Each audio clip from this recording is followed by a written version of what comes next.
అందరికీ నమస్కారం. కన్యా రాశి వారికి జూలై 9, 10, 11 తేదీలలో జరగబోయేది తెలిస్తే ఖచ్చితంగా ఆశ్చర్యపోతారు. ఈ 3 రోజులు అదృష్టం అనేది కలిసి రాబోతోంది. ఆ వివరాలు ఏంటో ఇప్పుడు ఈ వీడియోలో మనం వివరంగా తెలుసుకుందాం. వీడియో ఇక్కడ స్కిప్ చేయొద్దండి. చివరి వరకు చూస్తేనే అసలు మీకు ఎటువంటి అదృష్టం పట్టబోతోంది అని చెప్పి కూడా పూర్తిగా అర్థమవుతుంది. వీడియోలోకి వెళ్లే ముందు మా చిన్న రిక్వెస్ట్ ఏంటంటే, ఇంతకు ముందు మా ఛానల్ మీరు సబ్స్క్రైబ్ చేసుకోకపోతే సబ్స్క్రైబ్ చేసుకోండి. అలాగే గంట సింబల్ ని క్లిక్ చేయండి. అప్పుడే మీకు మా వీడియోలు నోటిఫికేషన్లో వస్తాయి. అలాగే జై శ్రీకృష్ణ అని కామెంట్ చేయండి. కన్యా రాశి వారి మనస్తత్వాన్ని గనక మనం చూస్తే, వీరు ఎంతో మంచి మనస్తత్వాన్ని కలిగి ఉంటారు. వీరు ఇతరుల యొక్క అభివృద్ధిలో తమ వంతు సహాయాన్ని ఎప్పుడూ అందిస్తూ ఉంటారు. అలాగే వీరు జలసిగా అసలు ఫీల్ అవ్వరు. వీరు చాలా నిస్వార్థపరులు. ఎదుటివారి ఆనందంలోనే తమ ఆనందాన్ని వెతుక్కునే గుణం వీరిలో ఎక్కువగా ఉంటుంది. అలాగే ఒకరిపై అసూయ, కుళ్ళు కుతంత్రాలు అనేవి వీరికి చేతగాని పని. ఒకవేళ ఎవరైనా వీరిపై కుట్రలు పన్నినా దానికి ఎలా స్పందించాలో తెలియక మొదట కాస్త గందరగోళానికి గురవుతారు. ఎందుకంటే అలాంటి ఆలోచనలు వీరి నైజంలోనే ఉండవు. వీరు చాలా స్వచ్ఛమైన మనసు కలిగిన వారు. ఇక కన్యా రాశి వారు ఎప్పుడూ ఇతర వ్యక్తుల మేలు కోరుకునే వ్యక్తులే కాని ఇతర వ్యక్తుల యొక్క కీడును, చెడును ఏమాత్రం కోరుకునే వ్యక్తులు అసలు కారు. తమకు కీడు చేసిన వారికి కూడా వీరు వీలైనంత వరకు మంచి చేయాలని చూస్తారు తప్ప ప్రతీకారం తీర్చుకోవాలనే ఆలోచన వీరికి రావడం చాలా అరుదు. అయితే ఈ యొక్క కన్యా రాశి వారి జీవితంలో వీరికి ఎన్ని మంచి అలవాట్లు, లక్షణాలు ఉన్నా కానీ, ఇతరులకు సహాయం చేసే గుణం కలిగి ఉన్నా కానీ, వీరిని మాత్రం శత్రువుగా భావించే వ్యక్తులు కూడా చాలా మంది ఉంటారు. వీరి మంచితనమే కొన్నిసార్లు వీరికి శాపంగా మారుతుంది. వీరిని అలుసుగా తీసుకునే ప్రమాదం కూడా ఉంటుంది. కాబట్టి ఈ విధమైనటువంటి వ్యక్తిత్వం కారణంగా కన్యా రాశి వారు చాలా మంది మిత్రులను, శ్రేయోభిలాషులను సంపాదించుకోగలుగుతారు. వీరి స్నేహానికి ఎంతో విలువ ఇస్తారు. ఒక్కసారి స్నేహం చేస్తే జీవితాంతం దానిని నిలబెట్టుకోవడానికి ప్రయత్నిస్తారు. స్నేహితుల కోసం ఎంతటి త్యాగానికైనా సిద్ధపడతారు. ముఖ్యంగా కన్యా రాశిలో జన్మించిన వాళ్లు బంధాలకు, అనుబంధాలకు అధికమైన ప్రాధాన్యత ఇస్తారు. కుటుంబం అంటే వీరికి పంచప్రాణాలు. తమ కుటుంబ సభ్యుల సంతోషం కోసం ఎంత కష్టపడటానికైనా వెనుకాడరు. వీరి జీవితంలో కుటుంబమే మొదటి ప్రాధాన్యత. ఈ విధమైనటువంటి మనస్తత్వం, వ్యక్తిత్వం కారణంగా వీరికి శ్రేయోభిలాషులు కూడా అధికంగా ఉంటారు. వీరిని అందరూ కూడా ఇష్టపడతారు. వీరితో మాట్లాడటానికి, స్నేహం చేయటానికి ఆసక్తి చూపిస్తారు. వీరి ప్రశాంతమైన స్వభావం ఇతరులను సులభంగా ఆకర్షిస్తుంది. ఇది చూసి కొంతమంది వ్యక్తులు ఈ కన్యా రాశి వారిని చూసి ఓర్వలేకపోతారు. వీరి ఎదుగుదలను, వీరికి లభించే గౌరవాన్ని చూసి తట్టుకోలేరు. వీరికి ఎందుకింత మంచి పేరు వస్తుందని లోలోపల మదన పడిపోతూ ఉంటారు. వీరిపైన కుళ్ళు కుతంత్రాలు కూడా చేస్తారు. అంటే వీరిపైన ఒక రకమైన జలసి అనేది ఉంటుంది. వీరు ఏ తప్పు చేయకపోయినా వీరిపై లేనిపోని నిందలు వేయడానికి ప్రయత్నిస్తారు. వీరిని ఎలాగైనా ఇబ్బంది పెట్టాలని చూసే వ్యక్తులు వీరి చుట్టూ ఎప్పుడూ ఉంటూనే ఉంటారు. ఇక ఈ జలసి కారణంగానే ఎన్నో రకాల కుట్రలు పన్ని వీరి యొక్క జీవితంలో ఆర్థిక పరంగా దిగజార్చడానికి ప్రయత్నిస్తారు. వీరు చేసే వ్యాపారంలో కానీ, ఉద్యోగంలో కానీ నష్టాలు కలిగించాలని చూస్తారు. వీరి ఆర్థిక మూలాలను దెబ్బతీయాలని పన్నాగం పన్నుతారు. లేదా వీరి యొక్క పరువు ప్రతిష్టలకు భంగం కలిగించడానికి కొంతమంది వ్యక్తులు అయితే ప్రయత్నం చేస్తూ ఉంటారు. సమాజంలో వీరికున్న మంచి పేరును చెడగొట్టాలని చూస్తారు. వీరి వ్యక్తిత్వాన్ని కించపరిచేలా ప్రవర్తిస్తారు. అయినప్పటికీ కూడా ఈ కన్యా రాశి వారు తొనకరు, బెనకరు. ఈ కన్యా రాశిలో పుట్టినవారు వారి యొక్క తెలివితేటలతో ఆ యొక్క ప్రాబ్లమ్స్ నుండి వీరు తప్పించుకోగలరు. వీరు భూతత్వానికి చెందిన రాశి కావడం, బుధుడు అధిపతి అవ్వడం వల్ల వీరికి విశ్లేషణ సామర్థ్యం, మేధస్సు చాలా ఎక్కువగా ఉంటాయి. ఏ సమస్య వచ్చినా దాని మూలాల్లోకి వెళ్లి పరిష్కారం కనుగొంటారు. అలాగే ఇతరులు వీరి మీద పన్నిన కుట్రలను వారికే తిప్పి కొట్టగలిగే శక్తి సామర్థ్యాలు ఈ కన్యా రాశి వారిలో అధికంగా ఉంటాయి. వీరు నేరుగా గొడవకు దిగరు. కానీ తమ తెలివితేటలతోనే శత్రువుల ఎత్తులకు పై ఎత్తులు వేసి వారిని చిత్తు చేయగలరు. వీరిని తక్కువ అంచనా వేస్తే శత్రువులు ఖచ్చితంగా నష్టపోతారు. ముఖ్యంగా నేర్పరితనం, చాకచక్యం, సమయానుకూలంగా మాట్లాడటం వంటి తెలివితేటలు ఈ కన్యా రాశి వారిలో అధికంగా కనిపిస్తుంటాయి. ఎక్కడ ఎలా మాట్లాడాలో, ఎప్పుడు మౌనంగా ఉండాలో వీరికి బాగా తెలుసు. మాటలతోనే అద్భుతాలు చేయగలరు. అలాగే సమస్యలను పరిష్కరించగలరు. అయితే ఈ కన్యా రాశి వారి జాతకం ప్రకారం చూస్తే, ఇదివరకు ఈ రాశివారు కొంతమంది వ్యక్తుల పట్ల నమ్మకాన్ని కోల్పోయిన పరిస్థితులు కూడా మీరు చూశారు. అతి మంచితనంతో అందరినీ గుడ్డిగా నమ్మేయడం వల్ల గతంలో చాలా సార్లు మోసపోయి ఉంటారు. ఈ అనుభవాలు వీరిని మానసికంగా చాలా కుంగదీశాయి. ఎలా అంటే ఈ రాశివారు కొన్ని సందర్భాల్లో కొంతమందికి షూరిటీ సంతకాల వల్ల మీరు గతంలో మోసపోయి ఉంటారు. ఇతరులకు సహాయం చేయాలనే మీ మంచి గుణాన్ని ఆసరాగా చేసుకుని మిమ్మల్ని ఆర్థికంగా ఇబ్బందుల్లోకి నెట్టిన సందర్భాలు అనేకం. ఆ తర్వాత మీరు ఒంటరిగా ఆ కష్టాలను అనుభవించారు. ముఖ్యంగా మీ యొక్క జీవితంలో ఎన్నో సమస్యలు, ఒడిదుడుకులు అనేవి మిమ్మల్ని ఎంతగానో బాధించాయి. మీరు ఒకటి తలిస్తే విధి మరొకటి తలచినట్లుగా ఎన్నో పనులలో ఆటంకాలు, వైఫల్యాలు ఎదుర్కొన్నారు. మీ కష్టానికి తగిన ప్రతిఫలం దక్కలేదని ఎన్నోసార్లు బాధపడ్డారు.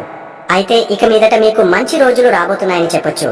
గడిచిపోయిన కాలం మీకు ఎన్నో పాఠాలను నేర్పింది. అనుభవాలతో ఇప్పుడు మీరు మరింత పరిణతి చెందిన వ్యక్తులుగా మారారు. ఇక మిమ్మల్ని మోసం చేయడం ఎవరికీ అంత సులభం కాదు. మీరు గతానుభవాల నుండి నేర్చుకున్న పాఠాలతో జీవితంలో ముందుకు సాగుతారు. ఎవరిని నమ్మాలో, ఎవరితో జాగ్రత్తగా ఉండాలో మీకు ఇప్పుడు స్పష్టంగా తెలుసు. మీ శత్రువులు ఎవరో, మిత్రులు ఎవరనే విషయంలో మీకు ఒక అవగాహన వచ్చింది. కుటుంబంలో కూడా సంతోషకరమైన వాతావరణం నెలకొంటుంది. మీ మాటకు విలువ పెరుగుతుంది. మీ సలహాలను కుటుంబ సభ్యులు పాటిస్తారు. బంధుమిత్రులతో సంబంధాలు బలపడతాయి. శుభకార్యాలలో పాల్గొంటారు. మీరు కోల్పోయిన పరువు ప్రతిష్టలను తిరిగి సంపాదించుకుంటారు. మిమ్మల్ని తక్కువ చేసి మాట్లాడిన వారే ఇప్పుడు మీ దగ్గరకు వచ్చి సలహాలు అడిగే పరిస్థితి వస్తుంది. సమాజంలో మీ కీర్తి ప్రతిష్టలు పెరుగుతాయి. కన్యా రాశి వారికి జూలై 9, 10, 11 తేదీలలో ఏ విధంగా ఉంటుందో ఇప్పుడు మనం వివరంగా తెలుసుకుందాం. ముందుగా జూలై 9వ తేదీన ఏ విధంగా ఉంటుందో తెలుసుకుందాం. ఈ రోజు కన్యా రాశి వారికి వృత్తి, ఆదాయం విషయంలో అత్యంత అనుకూలమైన రోజు. మీ 10వ ఇంట్లో గురువు, సూర్యుడు మరియు లాభస్థానంలో మీ రాశ్యాధిపతి బుధుడు ఉండటం వల్ల మీరు ఏ పని తలపెట్టినా విజయం సాధిస్తారు. అయితే 12వ ఇంట్లో కుజుడు, కేతువు ఉండటం వల్ల ఖర్చులు, మానసిక ఒత్తిడి విషయంలో కొన్ని జాగ్రత్తలు తీసుకోవాలి. అదృష్టం మీకు పూర్తిగా సహకరిస్తుంది. మీ కుటుంబ జీవితంలో ఈ రోజు ప్రశాంతంగా ఉంటుంది. 4వ ఇంట్లో చంద్రుడు ఉండటం వల్ల మీ దృష్టి అంతా ఇంటి మీద, కుటుంబ సభ్యుల సుఖ సంతోషాల మీదే ఉంటుంది. తల్లితో మీ సంబంధం మెరుగుపడుతుంది. ఇంటికి అవసరమైన వస్తువులు కొనుగోలు చేస్తారు. అయితే 12వ ఇంట్లో కుజుడు ఉండటం వల్ల ఇంట్లో చిన్న చిన్న విషయాలకే మాట పట్టింపులు రావచ్చు, లేదా కుటుంబ సభ్యుల ఆరోగ్యం కోసం డబ్బు ఖర్చు చేయవలసి రావచ్చు. ప్రశాంతంగా ఉంటే అంతా మంచే జరుగుతుంది. ఆరోగ్యం విషయంలో మీరు చాలా జాగ్రత్తగా ఉండాలి. 6వ ఇంట్లో రాహువు ఉండటం వల్ల ఆరోగ్యం విషయంలో నిర్లక్ష్యం తగదు. 12వ ఇంట్లో కుజకేతువుల కలయిక వల్ల నిద్రలేమి, మానసిక ఒత్తిడి, కంటి సమస్యలు లేదా కాళ్ల నొప్పులు వంటివి ఇబ్బంది పెట్టవచ్చు. రహస్య శత్రువుల వల్ల కూడా ఇబ్బందులు ఎదురయ్యే అవకాశం ఉంది. వాహనాలు నడిపేటప్పుడు, ప్రయాణాలు చేసేటప్పుడు అప్రమత్తంగా ఉండటం చాలా ముఖ్యం. ఉద్యోగస్తులకు ఇది ఒక స్వర్ణయుగం లాంటి రోజు అని చెప్పవచ్చు. మీ 10వ ఇంట్లో గురువు, సూర్యుడు ఉండటం వల్ల మీ పనికి అద్భుతమైన గుర్తింపు లభిస్తుంది. ప్రమోషన్లు, జీతం పెంపు లేదా కొత్త బాధ్యతలు మీ ముందుకు వస్తాయి. పై అధికారులు, ప్రభుత్వం నుండి మీకు పూర్తి మద్దతు లభిస్తుంది. మీ ప్రతిభ, నైపుణ్యాలతో అందరినీ ఆకట్టుకుంటారు. మీ వృత్తి జీవితంలో ఒక ముఖ్యమైన మైలురాయిని చేరుకోవడానికి ఇది సరైన సమయం. ఆర్థికంగా ఈ రోజు చాలా బలంగా ఉంటుంది. మీ రాశ్యాధిపతి బుధుడు లాభస్థానంలో ఉండటం వల్ల డబ్బు ప్రవాహానికి లోటు ఉండదు. మీరు చేసే ప్రతి ప్రయత్నం నుండి ధన లాభం ఉంటుంది. స్నేహితులు, పెద్దల ద్వారా కూడా ఆర్థికంగా లాభపడతారు. అయితే 12వ ఇంట్లో కుజుడు, కేతువు ఉండటం వల్ల ఊహించని ఖర్చులు కూడా అంతే వేగంగా వచ్చి పడతాయి. ఆస్పత్రి ఖర్చులు, అనవసర ప్రయాణాలు లేదా విలాసాల కోసం డబ్బు ఖర్చు కావచ్చు. వ్యాపారస్తులు తమ వ్యాపారంలో మంచి వృద్ధిని చూస్తారు. మీ వ్యాపారం యొక్క పేరు, కీర్తి ప్రతిష్టలు పెరుగుతాయి. కొత్త ఒప్పందాలు, ప్రాజెక్టులు మీకు లాభాలను తెచ్చిపెడతాయి. అయితే 7వ ఇంట్లో శని ఉండటం వల్ల భాగస్వాములతో సంబంధాలలో కాస్త జాగ్రత్తగా ఉండాలి. నిర్ణయాలు తీసుకోవడంలో జాప్యం జరగవచ్చు, లేదా భాగస్వామితో అభిప్రాయ భేదాలు రావచ్చు. అన్ని విషయాలను పారదర్శకంగా ఉంచుకోవడం మంచిది. విద్యార్థులకు ఇది చాలా అనుకూలమైన రోజు. భాగ్యస్థానంలో శుక్రుడు బలంగా ఉండటం వల్ల అదృష్టం కలిసి వస్తుంది. ఉన్నత విద్య, విదేశీ విద్య ప్రయత్నాలు ఫలిస్తాయి. మీ రాశ్యాధిపతి బుధుడు లాభస్థానంలో ఉండటం వల్ల చదువులో మంచి ఫలితాలు సాధిస్తారు. అయితే 12వ ఇంట్లో ఉన్న గ్రహాల వల్ల చెడు స్నేహాలు, అనవసరమైన వ్యాపకాల వైపు మనసు మళ్లకుండా చూసుకోవాలి. ఏకాగ్రతతో చదివితే అద్భుతాలు సాధిస్తారు. వివాహితులకు ఈ రోజు కాస్త పరీక్షా సమయం. 7వ ఇంట్లో శని ఉండటం వల్ల మీ భాగస్వామితో సంబంధంలో కొంత దూరం లేదా బాధ్యతల భారం పెరిగినట్లు అనిపించవచ్చు. ఒకరినొకరు అర్థం చేసుకోవడంలో ఇబ్బందులు తలెత్తవచ్చు. మీ వృత్తిపరమైన జీవితంపై ఉన్న శ్రద్ధ, వ్యక్తిగత జీవితంపై పెట్టలేకపోవడం కూడా ఒక కారణం కావచ్చు. ఓపికగా మాట్లాడి ఒకరికొకరు సమయం కేటాయించుకుంటే సమస్యలు దూరమవుతాయి. ప్రేమికులకు ఈ రోజు మిశ్రమంగా ఉంటుంది. మీ మధ్య సంబంధం బాగున్నప్పటికీ వృత్తిపరమైన ఒత్తిడి లేదా ఇతర బాధ్యతల వల్ల ఒకరికొకరు సమయం కేటాయించుకోలేకపోవచ్చు. మీ భాగస్వామికి మీ అవసరం ఉన్నప్పుడు మీరు అందుబాటులో లేరన్న భావన వారికి కలగకుండా చూసుకోండి. మీ ప్రేమను మాటల ద్వారా కాకుండా చేతల ద్వారా చూపించడానికి ప్రయత్నించండి. అలాగే కన్యారాశి వారికి జూలై 10వ తేదీన ఏ విధంగా ఉంటుందో తెలుసుకుందాం. నిన్నటి గ్రహస్థితులే ఈ రోజు కూడా కొనసాగుతున్నందున ఫలితాలలో పెద్దగా మార్పు ఉండదు. ముఖ్యంగా వృత్తి, ఉద్యోగ, ఆర్థిక రంగాలలో మీ విజయ పరంపర కొనసాగుతుంది. అదృష్టం మీ వెంటే ఉంటుంది. అయితే ఆరోగ్యం, ఖర్చులు మరియు సంబంధాల విషయంలో మీరు తీసుకుంటున్న జాగ్రత్తలను ఈ రోజు కూడా కొనసాగించడం చాలా ముఖ్యం. కుటుంబ జీవితంలో ఈ రోజు సంతోషకరమైన వాతావరణం ఉంటుంది. ఇంటికి సంబంధించిన పనులపై దృష్టి పెడతారు. కుటుంబ సభ్యులతో కలిసి ఆనందంగా సమయం గడుపుతారు. మీ తల్లి ఆరోగ్యం పట్ల శ్రద్ధ వహించండి. ఆస్తికి సంబంధించిన విషయాలు లేదా వాహనం కొనుగోలుకు సంబంధించిన చర్చలు ముందుకు సాగుతాయి. మీ మాట తీరు ప్రశాంతంగా ఉంచుకుంటే ఇంట్లో ఎలాంటి సమస్యలు రాకుండా చూసుకోవచ్చు. ఆరోగ్యం విషయంలో నిర్లక్ష్యం అస్సలు వద్దు. నిద్రలేమి, మానసిక ఆందోళన ఈ రోజు కూడా మిమ్మల్ని ఇబ్బంది పెట్టవచ్చు. కళ్ళు లేదా పాదాలకు సంబంధించిన చిన్న సమస్యలు తలెత్తవచ్చు. రహస్య శత్రువుల వల్ల మానసిక ప్రశాంతత దెబ్బతినే అవకాశం ఉంది. ధ్యానం, యోగా వంటివి చేయడం వల్ల ఒత్తిడిని తగ్గించుకోవచ్చు. అనవసరమైన ప్రయాణాలకు దూరంగా ఉండటం మంచిది. ఉద్యోగ రంగంలో ఉన్నవారికి ఈ రోజు కూడా అంతా శుభమే జరుగుతుంది. మీ పనితీరుతో పై అధికారులను మెప్పించడంలో మీరు విజయం సాధిస్తారు. మీకు రావలసిన ప్రమోషన్ లేదా ఇంక్రిమెంట్ గురించి శుభవార్త వింటారు. సహోద్యోగుల నుండి మీకు పూర్తి సహకారం లభిస్తుంది. మీపై మీకు ఉన్న నమ్మకం రెట్టింపు అవుతుంది. మీ కెరీర్లో ఒక ముఖ్యమైన రోజుగా ఇది నిలిచిపోతుంది. ఆర్థికంగా లాభాలు కొనసాగుతాయి. వివిధ మార్గాల నుండి డబ్బు వచ్చి చేరడంతో మీ ఆర్థిక పరిస్థితి మరింత బలపడుతుంది. స్నేహితుల సహాయంతో కొన్ని పాత బాకీలు కూడా వసూలవుతాయి. అయితే ఖర్చుల విషయంలో మాత్రం మీరు చాలా నియంత్రణ పాటించాలి. 12వ ఇంట్లో ఉన్న గ్రహాల వల్ల డబ్బు నీళ్లలా ఖర్చయిపోయే ప్రమాదం ఉంది. పొదుపు చేయడంపై దృష్టి సారించడం చాలా అవసరం. వ్యాపారస్తులకు అనుకూలమైన సమయం నడుస్తోంది. మీ వ్యాపార విస్తరణకు సంబంధించిన ప్రణాళికలు ముందుకు సాగుతాయి. ప్రభుత్వ కాంట్రాక్టులు లేదా కొత్త ప్రాజెక్టులు పొందే అవకాశం ఉంది. అయితే భాగస్వామితో వ్యవహరించేటప్పుడు సహనంగా ఉండాలి. తొందరపాటు నిర్ణయాలు తీసుకోవద్దు. చట్టపరమైన విషయాల్లో జాగ్రత్తగా ఉండటం చాలా ముఖ్యం. విద్యార్థులు తమ విజయ పరంపరను కొనసాగిస్తారు. చదువులో మంచి ప్రతిభ కనబరుస్తారు. పరీక్షలలో ఉత్తమ ఫలితాలు సాధిస్తారు. 9వ ఇంట్లో శుక్రుడు ఉండటం వల్ల ఉన్నత విద్య అభ్యసించే వారికి గురువుల, పెద్దల పూర్తి సహకారం లభిస్తుంది. మీ ఏకాగ్రతను దెబ్బతీసే విషయాలకు దూరంగా ఉండగలిగితే మీకు తిరుగు ఉండదు. వివాహిత జంటలు తమ సంబంధాన్ని మెరుగుపరుచుకోవడానికి ప్రయత్నించాలి. 7వ ఇంట్లో శని ప్రభావం వల్ల ఒకరినొకరు అర్థం చేసుకోవడానికి సమయం పట్టవచ్చు. మీ భాగస్వామి ఆరోగ్యం పట్ల కూడా శ్రద్ధ వహించండి. మీ ఇద్దరి మధ్య మూడో వ్యక్తి జోక్యానికి అవకాశం ఇవ్వకండి. ప్రశాంతంగా కూర్చుని మాట్లాడుకుంటే ఎలాంటి సమస్యనైనా పరిష్కరించుకోవచ్చు. ప్రేమికులు తమ సంబంధంలో నిజాయితీగా ఉండాలి. మీ వృత్తి జీవితానికి ఇస్తున్న ప్రాధాన్యత మీ ప్రేమ జీవితానికి కూడా ఇవ్వడం ముఖ్యం. మీ భాగస్వామికి సమయం కేటాయించలేకపోతే కనీసం వారితో మాట్లాడి పరిస్థితిని వివరించండి. ఇది మీ మధ్య ఉన్న అపార్థాలను తొలగించడానికి సహాయపడుతుంది. అలాగే కన్యా రాశి వారికి జూలై 11వ తేదీన ఏ విధంగా ఉంటుందో తెలుసుకుందాం. ఈ రోజు కూడా గ్రహాల అనుకూలత కొనసాగుతుంది. ముఖ్యంగా మీ పనిలో, డబ్బు విషయంలో మీరు అనుకున్న ఫలితాలు పొందుతారు. గత 2 రోజులుగా మీరు ఎదుర్కొంటున్న ఆరోగ్య, ఖర్చుల సమస్యల పట్ల కొద్దిగా అవగాహన పెరుగుతుంది. ఈ రోజు మీరు మరింత ఆచరణాత్మకంగా ఆలోచించి నిర్ణయాలు తీసుకుంటారు. కుటుంబ జీవితంలో సంతోషం, సంతృప్తి ఉంటాయి. ఇంట్లో ప్రశాంతమైన వాతావరణాన్ని మీరు ఆస్వాదిస్తారు.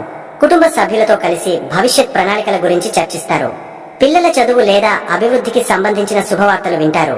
ఇంటి అలంకరణ లేదా మరమ్మతుల కోసం కొంత డబ్బు ఖర్చు చేయవచ్చు. ఇది మీకు ఆనందాన్ని ఇస్తుంది. ఆరోగ్యం విషయంలో కొద్దిపాటి మెరుగుదల కనిపిస్తుంది. మానసిక ఒత్తిడి తగ్గుముఖం పడుతుంది. దీనివల్ల నిద్ర కూడా బాగా పడుతుంది. అయినప్పటికీ అనవసరమైన ఆలోచనలకు, ఆందోళనలకు దూరంగా ఉండాలి. ఆధ్యాత్మిక చింతన లేదా ధ్యానం చేయడం వల్ల మనసుకు ప్రశాంతత లభిస్తుంది. 12వ ఇంట్లో ఉన్న కేతువు మిమ్మల్ని ఆధ్యాత్మిక మార్గం వైపు నడిపిస్తాడు. ఉద్యోగస్తులకు ఈ రోజు కూడా విజయవంతంగానే ఉంటుంది. మీరు చేపట్టిన పనులన్నీ సకాలంలో పూర్తవుతాయి. మీ నాయకత్వ లక్షణాలను అందరూ గుర్తిస్తారు. మీ శ్రమకు తగిన గుర్తింపు, గౌరవం లభిస్తాయి. మీ పనికి సంబంధించిన ప్రయాణాలు చేయవలసి రావచ్చు. అవి మీకు లాభదాయకంగా ఉంటాయి. మీ కెరీర్ గ్రాఫ్ పైకి వెళ్తున్న సమయం ఇది. ఆర్థికంగా మీ పరిస్థితి స్థిరంగా ఉంటుంది. లాభాలు వస్తున్నప్పటికీ ఖర్చులను అదుపులో ఉంచుకోవడం నేర్చుకుంటారు. దాన ధర్మాలు లేదా ఆధ్యాత్మిక కార్యక్రమాల కోసం కొంత డబ్బు ఖర్చు చేసే అవకాశం ఉంది. ఇది మీకు మానసిక సంతృప్తిని ఇస్తుంది. దీర్ఘకాలిక పెట్టుబడుల గురించి ఆలోచించడానికి ఇది మంచి సమయం. తొందరపడి ఎవరికీ అప్పు ఇవ్వవద్దు. వ్యాపారస్తులు కొత్త అవకాశాలను అందిపుచ్చుకుంటారు. విదేశీ సంబంధిత వ్యాపారాలు చేసేవారికి మంచి లాభాలు వస్తాయి. మీ వ్యాపారంలో ఎదురవుతున్న అడ్డంకులను 6వ ఇంట్లో ఉన్న రాహువు సహాయంతో అధిగమిస్తారు. భాగస్వాములతో ఉన్న విభేదాలు పరిష్కారమయ్యే సూచనలు ఉన్నాయి. మీ వ్యాపారంలో నైతికంగా ఉండటం మీకు దీర్ఘకాలంలో మేలు చేస్తుంది. విద్యార్థులు తమ కష్టానికి తగిన ఫలితాలను పొందుతారు. పరీక్షలు రాస్తున్న వారికి ఇది ఒక అద్భుతమైన రోజు. మీరు చదివిన విషయాలు బాగా గుర్తుంటాయి మరియు పరీక్షలను బాగా రాయగలుగుతారు. అదృష్టం మీకు తోడుగా ఉండటం వల్ల తక్కువ శ్రమతో ఎక్కువ ఫలితాలు పొందే అవకాశం ఉంది. మీ లక్ష్యాలను చేరుకోవడానికి ఇది సరైన సమయం. వివాహిత జంటల మధ్య అవగాహన పెరుగుతుంది. ఒకరికొకరు మద్దతుగా నిలుస్తారు. మీ భాగస్వామి ఇచ్చే సలహాలు మీకు వృత్తిపరంగా కూడా ఉపయోగపడతాయి. కలిసి భవిష్యత్తు గురించి కొన్ని ముఖ్యమైన నిర్ణయాలు తీసుకుంటారు. మీ బంధంలో ఉన్న చిన్న చిన్న సమస్యలను పట్టించుకోకుండా ఉంటే సంతోషంగా ఉంటారు. ప్రేమికులు తమ సంబంధంలో ఒక కొత్త ఉత్సాహాన్ని చూస్తారు. ఒకరిపై ఒకరికి నమ్మకం, ప్రేమ పెరుగుతాయి. కలిసి విహారయాత్రకు వెళ్లడానికి లేదా సరదాగా సమయం గడపడానికి ప్రణాళికలు వేసుకుంటారు. మీ ప్రేమను మీ కుటుంబ సభ్యులకు తెలియజేయడానికి కూడా ఇది అనుకూలమైన సమయం కావచ్చు. మీ సంబంధం మరింత బలపడుతుంది. కన్యా రాశి వారు ప్రస్తుతమున్న గ్రహస్థితిని అనుసరించి సమస్యల తీవ్రతను తగ్గించుకుని మంచి ఫలితాలను పొందడానికి పాటించవలసిన పరిహారాలు. మీ రాశ్యాధిపతి అయిన బుధుడు లాభస్థానంలో బలంగా ఉన్నాడు. ఇది మీకు మేధస్సును, అవకాశాలను అందిస్తుంది. దీనిని పూర్తి స్థాయిలో సద్వినియోగం చేసుకోవడానికి ప్రతిరోజు ఉదయం వినాయకుడిని ప్రార్థించడం లేదా ఓం గం గణపతియే నమః అనే మంత్రాన్ని జపించడం చాలా మంచిది. అలాగే మీ 12వ ఇంట్లో కుజుడు, కేతువు కలిసి ఉండటం వల్ల అనవసరమైన ఖర్చులు, నిద్రలేమి, మానసిక ఆందోళన వంటివి ఎక్కువగా ఉంటాయి. దీని ప్రభావాన్ని తగ్గించుకోవడానికి ప్రతి మంగళవారం హనుమాన్ చాలీసా పారాయణం చేయండి. ఇది మీకు ధైర్యాన్ని ఇవ్వడమే కాకుండా ఊహించని ఖర్చుల నుండి, రహస్య శత్రువుల నుండి కూడా మిమ్మల్ని కాపాడుతుంది. మీ 7వ ఇంట్లో శనిదేవుడు సంచరించడం వల్ల వైవాహిక జీవితంలో లేదా వ్యాపార భాగస్వాములతో అభిప్రాయ భేదాలు, ఆలస్యం, బాధ్యతల భారం వంటివి ఎదురవుతాయి. ఈ కష్టాల తీవ్రతను తగ్గించుకోవడానికి శనిదేవుడికి ప్రీతికరమైన పనులు చేయాలి. ప్రతి శనివారం శివాలయానికి వెళ్లి మహేశ్వరుడిని పూజించడం, నువ్వుల నూనెతో దీపం వెలిగించడం చాలా శక్తివంతమైన పరిహారం. మీ శక్తి కొలది వృద్ధులకు, పేదవారికి లేదా వికలాంగులకు సహాయం చేయడం, ఆహారం అందించడం వంటి సేవా కార్యక్రమాలు చేయడం వల్ల శనిదేవుడు శాంతించి మీకు శుభ ఫలితాలను ఇస్తాడు. అన్నిటికన్నా ముఖ్యంగా మీ భాగ్యస్థానంలో శుక్రుడు, 6వ ఇంట్లో రాహువు బలంగా ఉన్నారు. అదృష్టాన్ని పెంచుకోవడానికి ఆవులకు లేదా గోమాతకు పచ్చగడ్డి లేదా అరటి పండ్లు తినిపించడం మంచిది. రాహువు యొక్క అనుకూల ఫలితాలను పొందడానికి, శత్రువులపై విజయం సాధించడానికి దుర్గాదేవిని ఆరాధించడం లేదా పక్షులకు, ముఖ్యంగా కాకులకు ఆహారం పెట్టడం చాలా మేలు చేస్తుంది. ఈ చిన్న చిన్న పరిహారాలను శ్రద్ధతో పాటించడం, పెద్దలను గౌరవించడం, మీ ప్రవర్తనను అదుపులో ఉంచుకోవడం ద్వారా మీరు ఎలాంటి సమస్యనైనా సులభంగా అధిగమించి వృత్తిలో, జీవితంలో ఉన్నత స్థాయికి చేరుకుంటారు. చూశారు కదండి. ఈ వీడియో గనక మీకు నచ్చినట్లయితే ప్లీజ్ లైక్ చేసి మీ ఫ్రెండ్స్ కి షేర్ చేయండి. అలాగే జై శ్రీకృష్ణ అని కామెంట్ చేయండి. అలాగే మా కొత్త వీడియోలు మీకు వెంటనే చేరాలంటే మా ఛానల్ ను సబ్స్క్రైబ్ చేసుకుని పక్కనే ఉన్నటువంటి బెల్ ఐకాన్ని ప్రెస్ చేయండి. ధన్యవాదములు.